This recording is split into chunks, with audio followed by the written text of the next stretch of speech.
নমস্কার বন্ধুরা, আমি সুপ্রিয়া। আমার এই ছোট্ট চ্যানেলে আপনাদের সবাইকে স্বাগত জানাই। আশা করি সবাই সুস্থ আছেন, ভালো আছেন। আজকে আমি একটি সোয়াবিনের রেসিপি আপনাদের সাথে শেয়ার করতে চাই। দেশ এবং দেশের বাইরে সবাইকেই এই রেসিপিটি দেখার জন্য অনুরোধ রইল। আজ আমি বানাবো সয়া চিলি। তার জন্য প্রথমে সোয়াবিন নিয়ে নেব।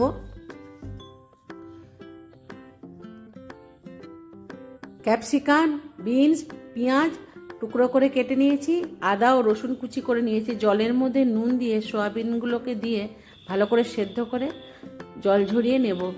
এবার সোয়াবিনগুলোর মধ্যে নুন, লঙ্কার গুঁড়ো, চিলি ফ্লেক্স, সামান্য হলুদ, tomato sauce, soya sauce, chilli sauce,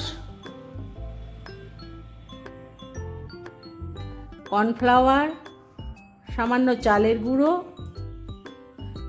গোলমরিচের গুঁড়ো, একটা ডিম ভেঙে সমস্ত কিছু দিয়ে ভালো করে মেখে নেব।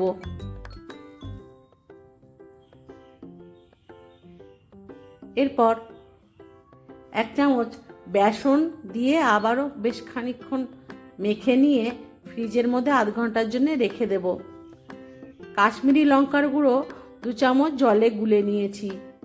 কড়াইতে তেল দিয়ে সোয়াবিনের চাংসগুলোকে মেখে নিয়েছিলাম, সেগুলো আস্তে আস্তে করে ভেজে তুলে নেব।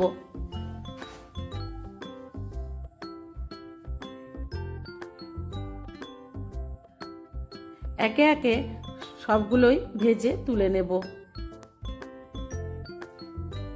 দেখুন বন্ধুরা, আমি যেভাবে ভাজছি ওইভাবেই ভেজে তুলে নেবেন। সবগুলো ভাজার পর কড়াইতে আরও কিছুটা পরিমাণ সাদা তেল দিয়ে দেব। এখানে আমি রাইস ব্র্যান্ড অয়েল ব্যবহার করেছি। তেল গরম হয়ে আসলে প্রথমে রসুন কুচিগুলোকে দিয়ে একটুখানি সময় নেড়ে নিয়ে আদা কুচি দিয়ে দেব। কুচনো লঙ্কা কিছুটা পরিমাণ নিয়েছি, ওগুলো দিয়ে ভালো করে আগে ভেজে নেব। এরপর বিনস দিয়ে দেব। বিনসগুলোকে আগে দেব, দিয়ে কিছুটা সময় বিনসটাকে ভেজে নেব। তারপর ক্যাপসিকাম ও পেঁয়াজ দিয়ে দেব।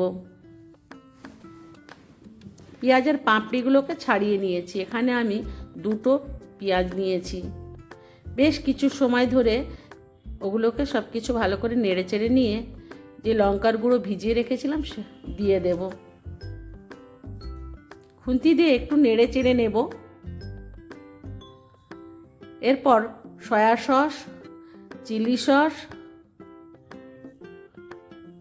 টমেটো সস,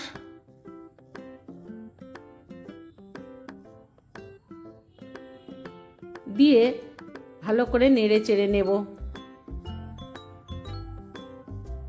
সামান্য নুন দিয়ে দেব।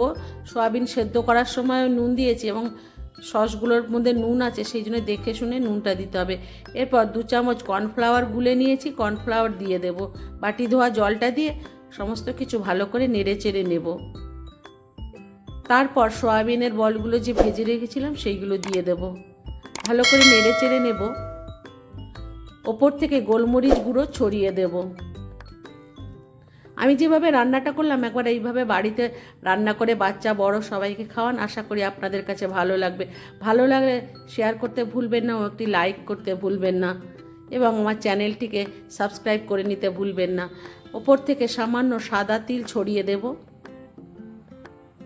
দিয়ে নামিয়ে নেব। সবাই সুস্থ থাকবেন, ভালো থাকবেন, আনন্দে থাকবেন। ধন্যবাদ।